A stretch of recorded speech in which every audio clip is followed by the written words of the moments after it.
Women get exposed on paternity court. This is a mess. I say this in this courtroom all the time. Sex is not a board game. It's not like Monopoly where it's better if you play with more people. It's not. She slept around with everybody in our neighborhood. If that was true, I would have slept with her husband because he wanted me to. Oh, Lord. That's a lie. Okay, let's stay on track. Mr. Porter is standing over here, and I mean, nobody's perfect, but he's at least being a stand-up guy on so many levels. That goes to further my doubt. I was, You know, like... exactly. In a tangled web of uncertainty and deceit, the court awaits the explosive revelation that will shake the very foundation of their lives.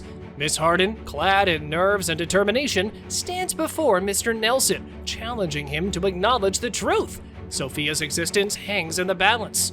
What secret lies within their murky past? And can Miss Harden prove her case beyond a shadow of a doubt? Ms. Harden, you have opened your case today in hopes of saving your relationship with the defendant. You say, due to a misunderstanding, he is now denying your 2-month-old daughter, Sophia Nelson. You are certain he is the father, and once proven, you want his help raising your daughter. Is that correct? Yes, Your Honor. Baby daddy, the supposed father, stands accused. He failed to sign the birth certificate, casting doubt upon his devotion as a father. What possible reason could justify such an action? An excuse emerges from his lips, feeble and unworthy. Is he truly unfit to be a father? Or is there a deeper motive lurking beneath his refusal? Miss Harden's pleas fall on deaf ears, and the tension swells. Mr. Nelson, did you sign the birth certificate? No, Your Honor, I didn't. So you came there to support, but in your mind, you were like, this isn't my child, so I'm not signing the birth certificate. Yes, Your Honor. No, that's not what happened. What happened? When we were on the way to the hospital, I called him multiple times and said, hey, make sure you grab your ID. You need your ID to sign her birth certificate. He left his ID at home on purpose, bought an empty wallet. Shadows dance across the tapestry of their past, revealing a scandalous twist. Miss Harden harbored her ex-boyfriend under the same roof she shared with her husband.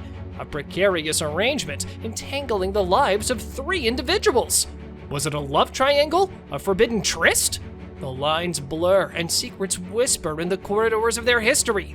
How did this convoluted connection impact the paternity of Sophia? Her ex-boyfriend, John, and his baby mother, which is Rachel, at the time, didn't have nowhere to go, so they wanted to come stay with us. If that was your ex and y'all had relations, why would you want to be under the same roof as him with me? So I got mad and I left. But if he was with his new wife or girlfriend or fiance, why would it matter if they needed a place to stay for a moment? They, all 3 of them, had sexual relations with each other, so... Mr. Patterson, Miss Harden's ex, points a finger at Mr. Nelson, insisting he is the true father. Denial echoes in Mr. Nelson's eyes as he vehemently rejects the claim, asserting his innocence. Amidst this vortex of chaos, Miss Harden remains resolute, declaring both men as the father. But who bears the weight of truth?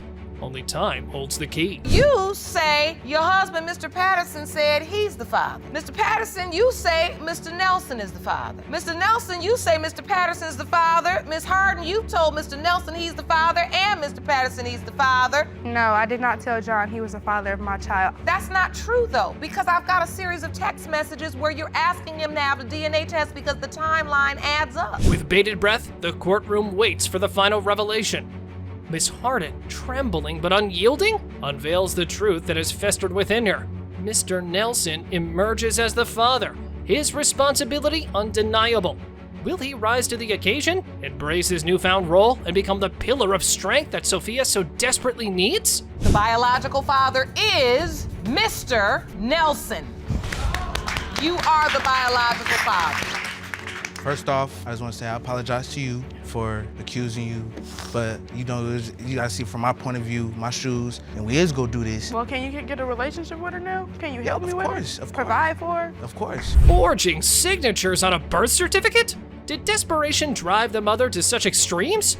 Mr. Andrews and his mother took legal action, accusing Miss Corbett of paternity fraud. She, on the other hand, insisted that Quinn denied fatherhood due to his meddling mother. Who will be exposed for shattering this relationship?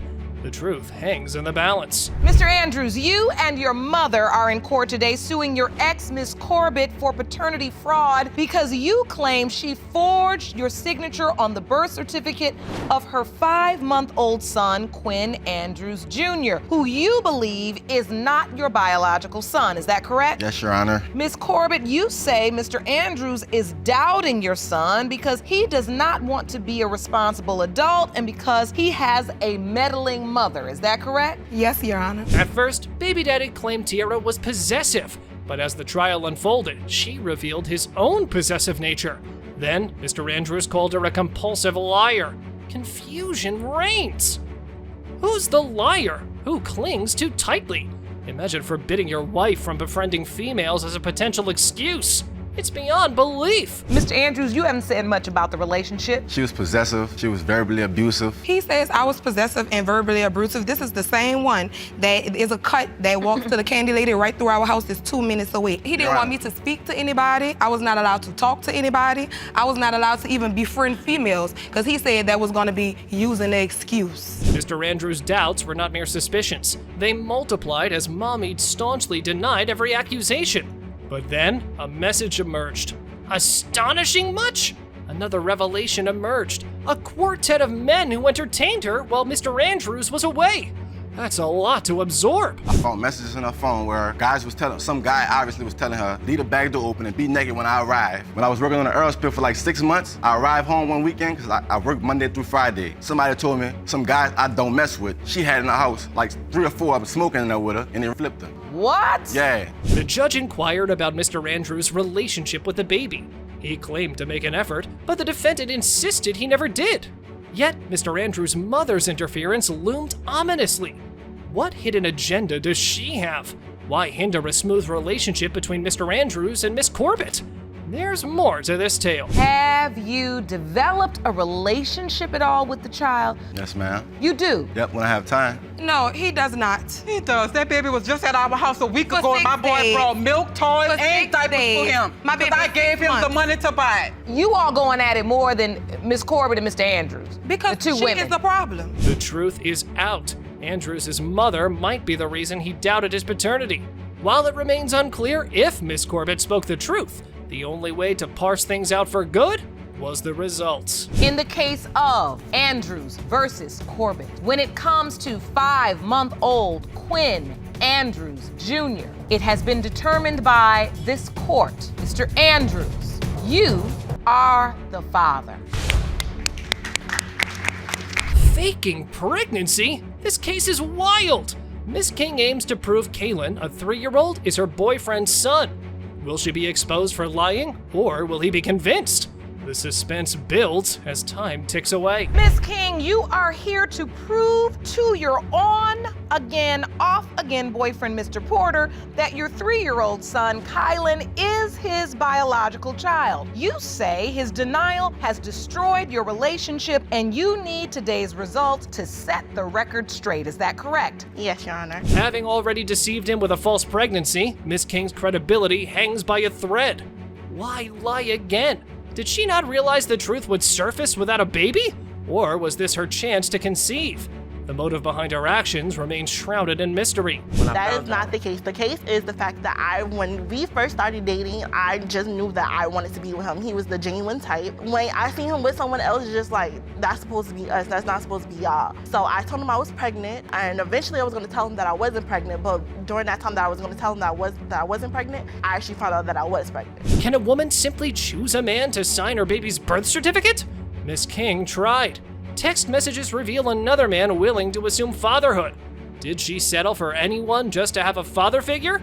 Curiosity swells as the truth draws near. You This picture submitted took it. those text messages ma'am. to the court. Miss King writes, in the hospital about to have the baby. The other man responds, cool. Is George signing the birth certificate? Miss King responds, no, he doesn't want to be responsible. Other man says, I will sign the birth certificate. Miss King says, okay, great. It was just a joke. Mr. Porter, plagued by lead poisoning as a child, wonders if it affected his ability to conceive. His article ponders the possibility. Fertility challenged, he's aware parenthood won't come easily. The courtroom buzzes with intrigue over his unique circumstances. When I was a child, I was diagnosed with the second highest case of lead poisoning in the state of New York. Really? Right. And I'm 26 right now, and I have never had any children at all until this situation. So I was confused at the same time. Because you believe the lead poisoning affected your ability to have children.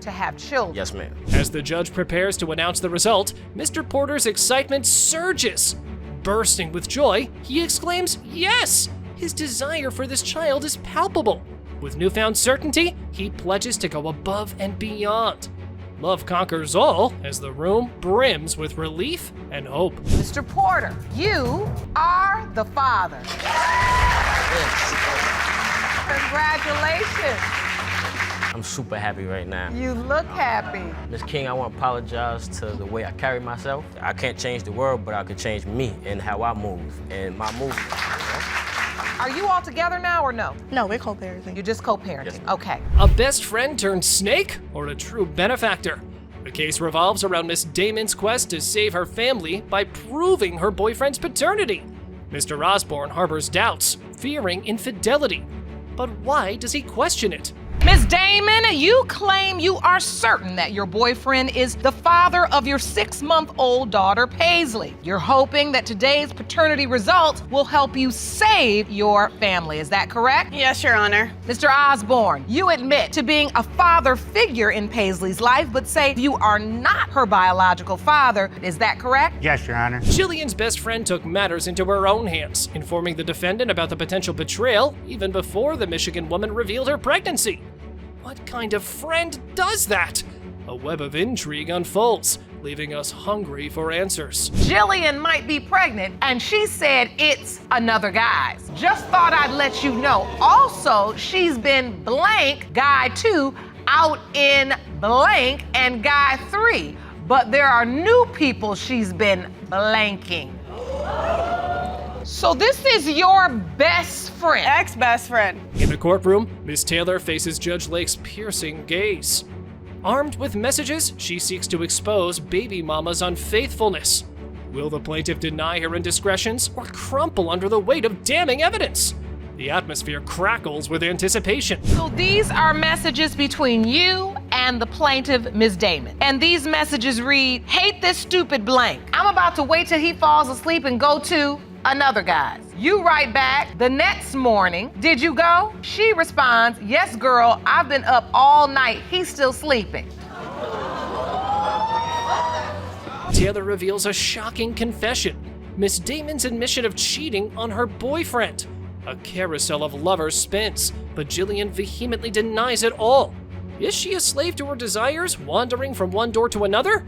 The courtroom trembles with tension. So she told you what? That she was cheating on him. She did? Yes. What did she say? She said that every time she got a chance, she would go to one guy's house in particular, and if he didn't answer, there was another one, and then if he didn't answer, there was one that I helped her introduce her to, and then she would go to his house, and then there was another one that she attempted to sleep with, but he had a girlfriend already. Judge Lake investigates the delivery date, seeking the truth hidden within time's embrace. Astonishment lingers as the conception window aligns with the plaintiff's admission of another rendezvous. Coincidence or damning evidence?